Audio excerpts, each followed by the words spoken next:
আমরা ঠাকুরগাঁয়ের জনগণ কাছে আমি ব্যক্তিগতভাবে ঋণী, কারণ বরাবরই তারা আমাকে সমর্থন দিয়েছেন এবং সেই সমর্থনের কারণেই আমি আজকে কাজ করার সুযোগ পেয়েছি।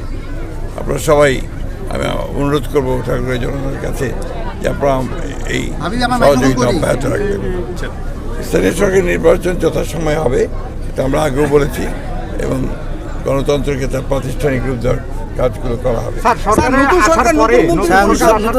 দেশের যে পরিস্থিতি এখনো কিন্তু আমরা দেখছি যে ডামাডোলের মধ্যেই আছে। খুব ভালো, এই কয়েকদিন হয়েছে, 17 তারিখে আমরা নিয়েছি, এখন তো আপনার অনেক বেটার।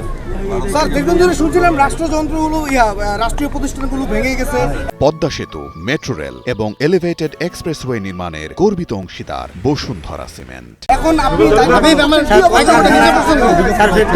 আপনার প্রশ্নটা বুঝিনি। স্যার, আমরা শুনে আসছিলাম যে রাষ্ট্র যে প্রতিষ্ঠানগুলো আছে এখন আবার প্রাতিষ্ঠানিক রূপ দেওয়ার কথা কাজ করা হচ্ছে।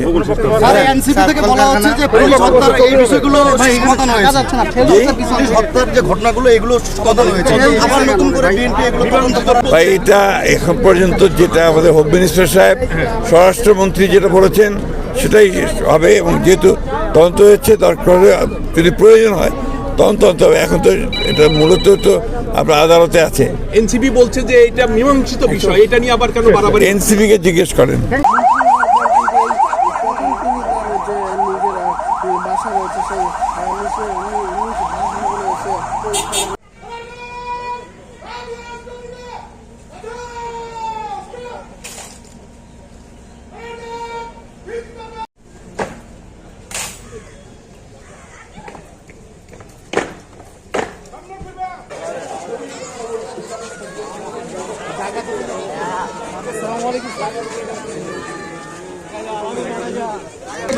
আমরা